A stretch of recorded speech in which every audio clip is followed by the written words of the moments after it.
प्रिय विद्यार्थियों, BA part first समाजशास्त्र के अंतर्गत इससे पहले वाले वीडियोज़ में हम सेकंड प्रश्न पत्र को शुरू कर चुके हैं। इससे पहले आपने भारतीय समाज का शास्त्रीय परिदृश्य यानी textual view of Indian society के बारे में जाना। उससे आगे आज का टॉपिक है भारतीय समाज के दार्शनिक आधार, ideological basis of Indian society.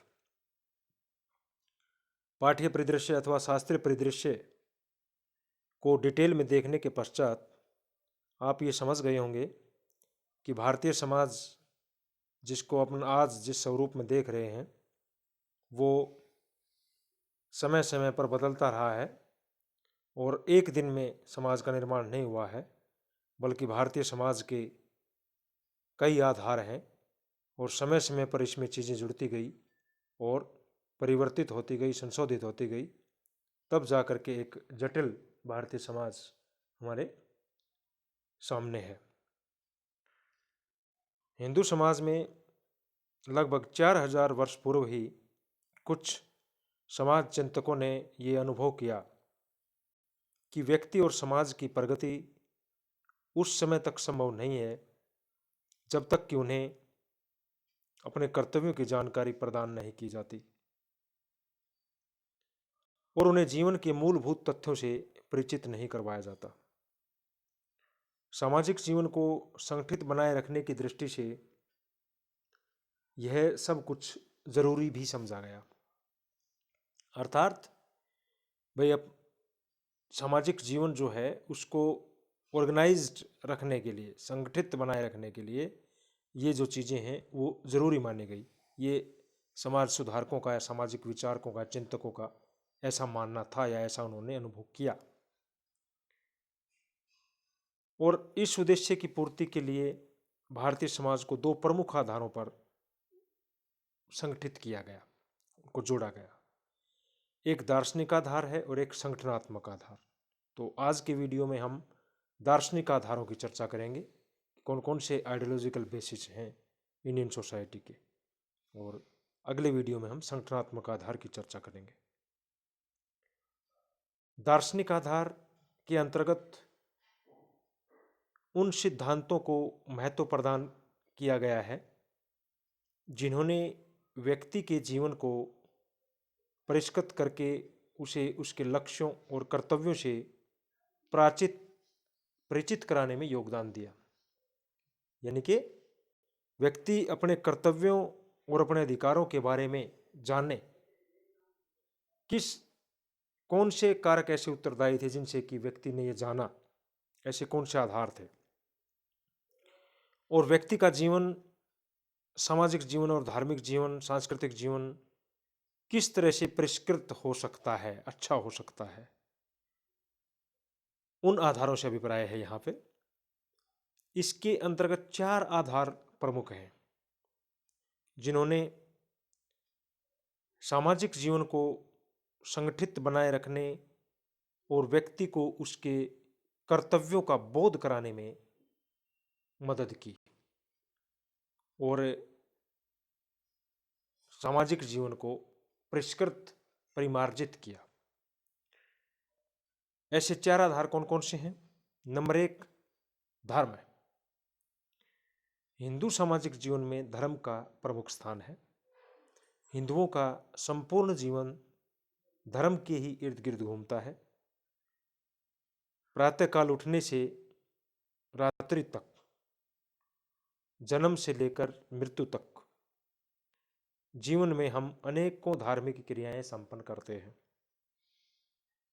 धर्म की पूर्ति मानव का सबसे महत्वपूर्ण कर्तव्य माना जाता है हमारे समाज में। धर्म के भी हमारे समाज में अनेक स्वरूप माने गए हैं। सामान्य धर्म, विशिष्ट धर्म, मित्र धर्म, राजधर्म, कुल धर्म, गुरु धर्म, युग धर्म, आपद धर्म। बहुत ज़्यादा प्रकार हैं धर्म के, बहुत ज़्यादा स्वरूप हैं धर्म के। धर्म क्या है उसकी विस्तार से चर्चा में हम न जा करके हमारे टॉपिक के हिसाब से हिंदू सामाजिक जीवन की धर्म की क्या भूमिका है उस पर फोकस रखते हैं। तो धर्म जो है अलग अलग लोगों का अलग अलग प्रकार से, जैसे एग्जाम्पल इसमें दिए गए हैं कि सामान्य धर्म, सामान्य नैतिकता के नियमों का पालन दैनिक जीवन में एक आम आदमी जो करता है, सामान्य धर्म। विशिष्ट को एक स्पेशल, मित्रों का क्या धर्म है, पुरुष का क्या धर्म है, स्त्री का क्या धर्म है, राजा का क्या धर्म है ना, कुल हमारे वंश का क्या धर्म है, आपद धर्म, विपत्ति के समय क्या कौन सा धर्म है, राजधर्म, एक राजा का धर्म क्या है ना। इस तरह से धर्म के बहुत से स्वरूप होते हैं जो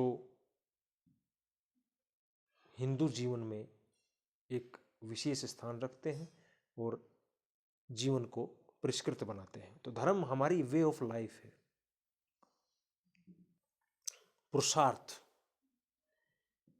पुरुषार्थ के द्वारा व्यक्ति के जीवन के 4 प्रमुख लक्ष्यों को स्पष्ट किया गया है। और वो 4 प्रमुख लक्ष्य कौन कौन से हैं? धर्म, अर्थ, काम और मोक्ष।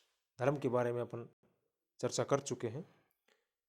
उनको ही 4 पुरुषार्थ माना गया है। जो जीवन के 4 लक्ष्य हैं वो 4 पुरुषार्थ हैं और उन्हें प्राप्त करने का प्रयत्न व्यक्ति अपने जीवन में करता है। यहाँ पर धर्म का अर्थ नैतिक कर्तव्यों और नियमों के पालन से लिया गया है ताकि व्यक्ति और समाज दोनों का विकास हो सके। अर्थ का अभिप्राय केवल धन दौलत और संपत्ति से नहीं है, अपितु उन सब साधनों से है जिनकी मदद से हम अपनी मूलभूत और भौतिक आवश्यकताओं की पूर्ति करते हैं। काम का तात्पर्य सांस्कृतिक दृष्टि से जीवन के आनंद का उपभोग करना है। इन तीनों पुरुषार्थों की प्राप्ति के पश्चात व्यक्ति चौथे पुरुषार्थ को प्राप्ति का प्रयत्न करता है। चौथा पुरुषार्थ क्या है? मोक्ष। तो मोक्ष का जो अर्थ है वो पूर्ण संतुष्टि की स्थिति से लिया गया है। पुरुषार्थ के सिद्धांत ने व्यक्ति को अनुशासित जीवन व्यतीत करना सिखाया है।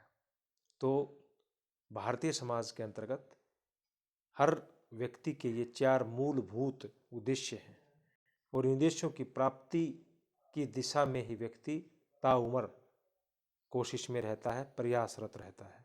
और अंतिम जो लक्ष्य है, चरम लक्ष्य, वो है मोक्ष की प्राप्ति, अर्थात जन्म मरण के झंझट से छुटकारा मिलना, मोक्ष की प्राप्ति। कर्म एवं पुनर्जन्म हमारा तीसरा दार्शनिक आधार है। भारतीय समाज में व्यक्ति को इस दुनिया में रहते हुए फल की इच्छा किए बिना कर्म करते रहने अथवा अपने दायित्वों को निभाते रहने पर ज़्यादा जोर दिया गया है, क्योंकि theory of Karma and rebirth हमारे यहाँ दूसरी यूनिट में आपको एक इस बारे में एक स्पेशल लेसन भी मिलेगा आपको, अलग से टॉपिक, कर्म एवं पुनर्जन्म का सिद्धांत। ये जो सिद्धांत है ये व्यक्ति में नैतिक उत्तरदायित्व की भावना को विकसित करता है। आज व्यक्ति जो कुछ भी है वो सब कुछ उसके पूर्व जन्म में किए गए कर्मों का ही फल है और सदकर्मों से व्यक्ति का आगामी जीवन अच्छा और दुष्कर्मों से बुरा बनता है। ये एक बिलीफ्स हैं हमारे, ये विश्वास किया जाता है इस सिद्धांत के अंतर्गत कि हमें अपना कर्तव्य करते रहना चाहिए, फल की इच्छा नहीं, फल की इच्छा हमें भगवान पर, परम शक्ति पर छोड़ देनी चाहिए कि हम अपना निष्काम भाव से कर्म करें। जो हमारा दायित्व है, जो हमारा व्यवसाय है, उसके साथ हम न्याय करें। यानी विद्यार्थी अपना अध्ययन करें, यह आपका कर्म है। शिक्षक अपनी ईमानदारी से पढ़ाएं। हर व्यक्ति, हर गृहस्थ धर्म का पालन करने वाला व्यक्ति अपनी आजीविका ईमानदारी से करे, है ना, और अपने कर्तव्यों को निभाए। यही कर्म है और इसी के आधार पर हमारा जन्म निश्चित होता है और इसी के आधार पर हमें वर्तमान जन्म मिला है। ऐसा माना जाता है इस सिद्धांत के अंतर्गत कि पहले के जन्म में जो किए हुए फल हैं, जो कर्म हैं, उसी के आधार पर हमें वर्तमान जीवन में सुख दुख की प्राप्ति होती है। अगर हमने पिछले जन्म में अच्छे कर्म किए हैं तो हमारा जो वर्तमान जीवन है वो सुखी है और आगामी जीवन भी कठिनाइयों से मुक्त होगा, ऐसा मानते हैं इस सिद्धांत के अंतर्गत। चौथा जो आधार है आइडियोलॉजिकल बेस, ऋण तथा यज्ञ। हिंदू जीवन व्यवस्था में व्यक्ति पर 5 प्रकार के ऋण माने गए हैं। वो 5 प्रकार के ऋण कौन कौन है से हैं? देव ऋण, ऋषि ऋण, पितृ ऋण, अतिथि ऋण और भूत ऋण। पांचों को समझना है। व्यक्ति ने जो कुछ भी प्राप्त किया है उसके लिए वो दूसरों का ऋणी है, देवताओं का, ऋषि संतों का, अपने पूर्वजों का, अपने मेहमानों का और अपने इस जड़ चेतन के अंदर जितने भी अन्य जीव हैं सबका। व्यक्ति ने जो कुछ भी लिया है, जो कुछ वो प्राप्त करता है या प्राप्त किया है, वो सभी दूसरों से लिया है। अतः इन ऋणों से उऋण होना जरूरी माना जाता है।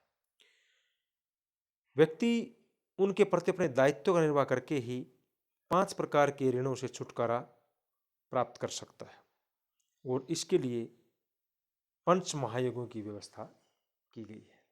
5 महायज्ञ, देव यज्ञ, ऋषि यज्ञ, पितृयज्ञ, अतिथि यज्ञ और भूत यज्ञ, तब इनसे उऋण हो। यानी मेहमानों की सेवा हमारी संस्कृति में वैसे माना जाता है, अतिथि देवो भव। अपने पितरों का तर्पण करना, जैसे हम श्राद्ध पक्ष के अंदर ऐसा करते हैं। देवी देवताओं की पूजा उपासना और उनका तर्पण करते हैं। ऋषि संतों की सेवा करते हैं, है ना। और भी जो जीव जंतु हैं, पशु पक्षी हैं जड़ चेतन में, उन सब का को भी हम भरण पोषण करते हैं और अपने श्रद्धा अनुसार दान दक्षिणा और उनका भरण पोषण की व्यवस्था हम करते हैं। तो ये ऋण और यज्ञ है। 5वां दार्शनिक आधार है संस्कार। संस्कार का तात्पर्य शुद्धिकरण की प्रक्रिया से है।